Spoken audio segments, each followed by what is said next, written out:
If you like the channel, please consider becoming a patron at patreon.com/MundaneMat. Hey, what's going on, everyone? My name is Matt Jarbo. This is the Mundane Matt channel, and you know, I'm a big fan of video games. I would go as far as to call myself a gamer.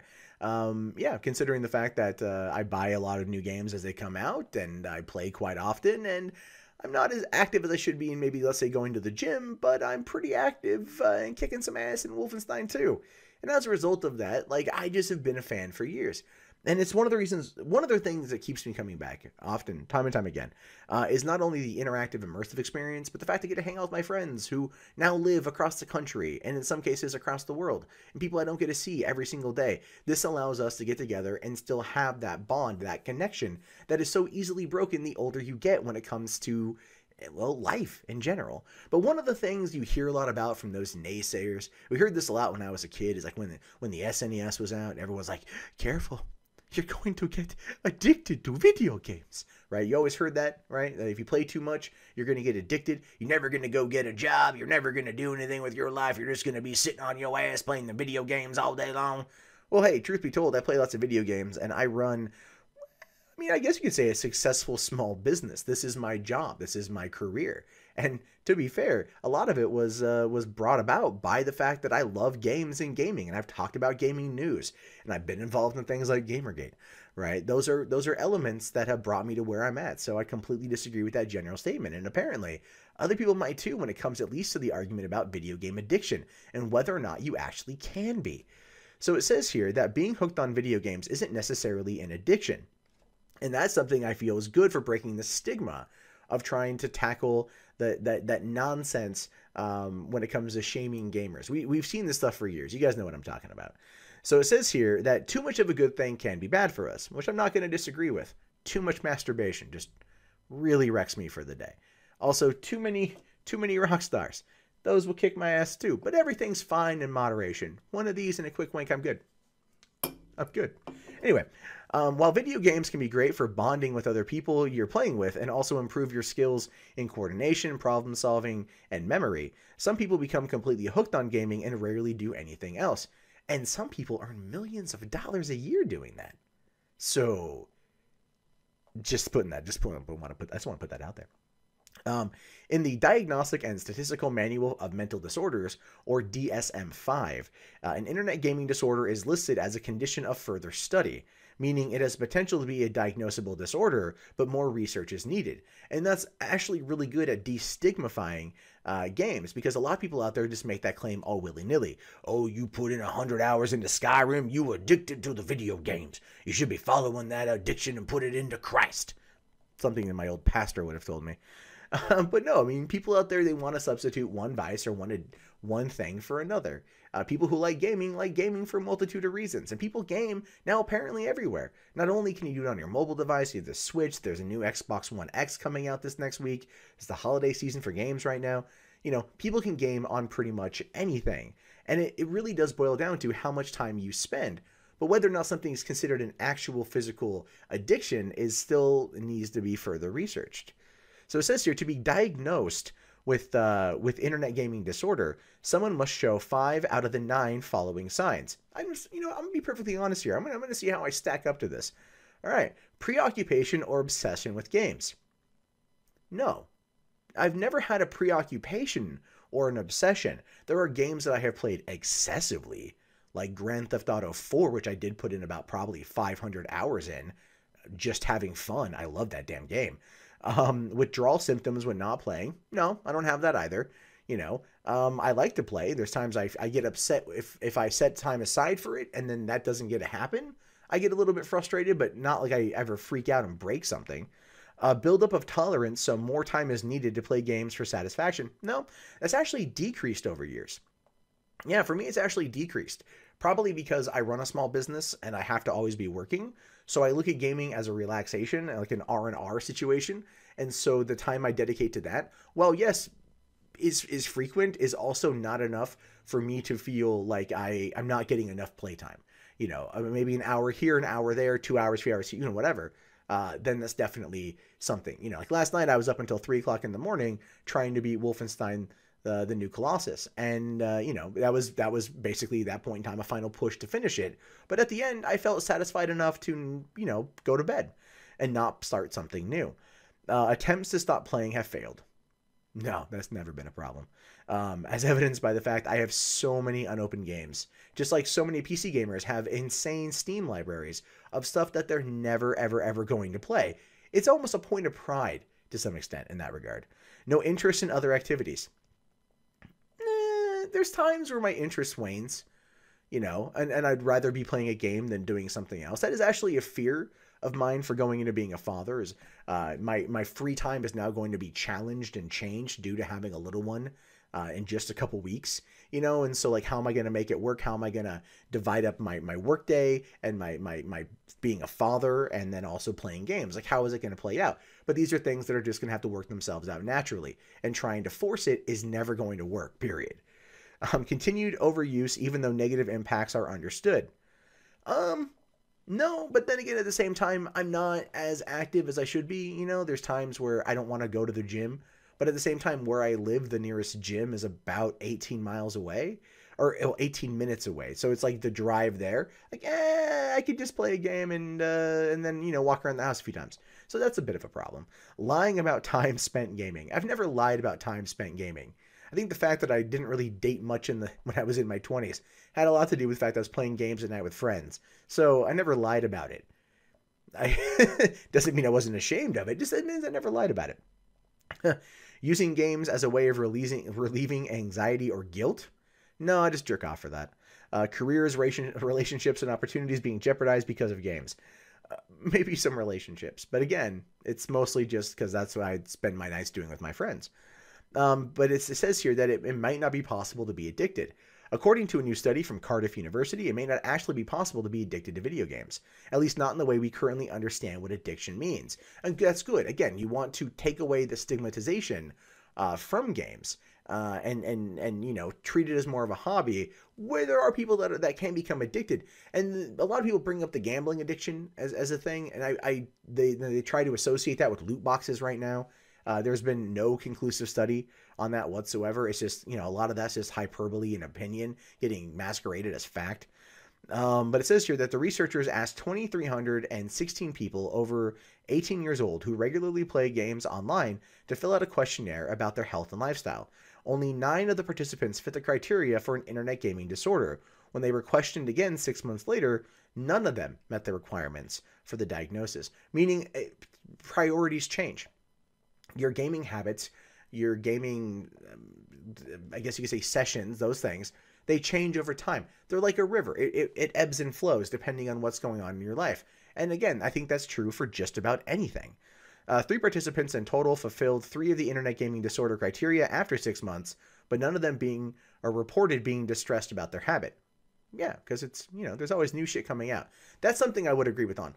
One of the things with gaming, though, is that there's always new games coming out, right? Every month there's something else coming out. So every month there's something else to get excited about.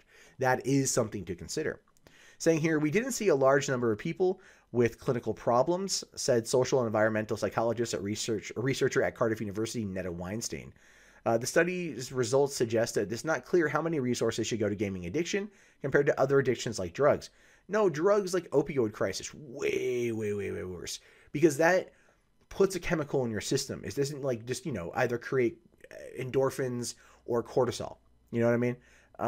So, no, putting in that kind of addictive chemical in your system, you know, he says as he takes a swig of a Rockstar. But no, putting that kind of stuff in your system like drugs has a far greater and far faster impact. So video games can be a temporary distraction. Saying here, further analysis showed that people hooked on gaming might be unhappy with other areas in their life. So they use gaming as a temporary distraction, which I've talked about before. It ebbs and flows depending on where you are in your life. It just makes sense that that's a thing. Last year, a large study conducted by Oxford University found that video games are not as addictive as gambling. Yup. Can't say that more times, can I? Researchers surveyed over 19,000 men and women in the UK, the US, Canada, Germany, and over half of whom said they had played internet games recently. Well, it's kind of a broad terminology. You know, what is considered an internet game? Is it a game you play on Facebook, like Farmville? Now is the thing. Is it World of Warcraft? Is it PUBG? I mean, what is it necessarily? And you know, like, what is the classification for that? I guess is what I'd like to know. Between 2 and 3% reported 5 or more of the symptoms for internet gaming disorder, and about 0.5% said they had feelings of significant distress about not being able to curb their habit. I think that actually has a lot more to do with public perception and family, right? We tend to take what our family and friends say sometimes far harsher than we think. And if anyone out there is criticizing it, like, why don't you have a girlfriend? Why don't you have a boyfriend? You're just always playing the games. That can make you feel bad about your habit, about your hobby. Feel bad about your hobby, and that you feel like it's becoming a habit, and that and you start feeling it starts creating a negative connotation with it, which then would make you feel distressed about it. So I would say probably more of it has to do with that than anything else. Saying here that when compared to studies from the British Gambling Prevalence Survey, that's a big word, this is lower, with 2.6 people aged 18 to 24 and 1% of adults in the general population saying they had experienced symptoms of a gambling disorder. Yeah, gambling. See, the thing is, gambling is you put something in, you hope to get something out, and you keep trying and trying and trying because it shows you in some cases what you would have won. It shows you what you might have done. It shows you what could have been. It's that whole notion of, oh man, if I just would have got one more ace, I would have gotten like a, royal flush or something, right? Or 4 of a kind or whatever. And it shows you something like that. Like, oh, if this would have been this, I would have won. I'm going to try to replicate that experience to get the desired result. It's almost a definition of insanity, just with the occasional payout. One of the things, and I used to work at a casino, and I, you deal with gambling addicts. One of the worst things that can ever happen to a gambling addict is that they win, because it validates everything they did to get to that particular point. With gaming, because it's so fast and it's so rapid, you win and you lose. Again, it ebbs and it flows. It doesn't lock you into that same particular experience, that same particular desire. And that's one of the things that I think a lot of people need to realize when it comes to this particular hobby. So it says here that internet games are currently one of the most popular leisure activities, but we can't leap to conclusions and assume that if 160 million Americans play them, 1 million of them might be addicted, which is true. This is coming from Andrew Przybylski. I butchered that name, I apologize, the lead author in the study. He goes on to say that the study did not find a clear link between potential addiction and negative effects on health. However, more research grounded in open and robust scientific practices is needed to learn if games truly are as addictive as many fear. If clear evidence does emerge, this would be a huge clinical significance, as treatments for addicted gamers would vie with a range of serious psychiatric disorders and the current climate of limited health services resources. So, essentially trying to sit there and say that if they are able to put together this particular correlation, then it might actually, be worthy to discuss opening up more resources to help people kick these addictions. And that would come again from the state and the government, so to speak. And that's one of those interesting factors. But that being said, I don't think video games are as addictive as people want them to be. I think you have people out there that want to create a boogeyman when it comes to gaming. They want to create this idea of the Doritos crusted, balding fat man alone in his room playing games. Oh, had no Doritos today. But they want to create that image because they use that image as a way to further demonize the hobby. And that's all it is a hobby. And so, yes, there are people out there that we hear about, especially in Asian countries where they go to, internet cafes and they game to the point of exhaustion and then they die. At least one case a year about that. And another case, usually again in Asian countries where a child plays so many video games that when their parents take it away, they commit suicide, right? That's happened too. And that's not a good thing. But those are rare cases. And again, only 1 or 2 a year, pretty much combined, that you find out about.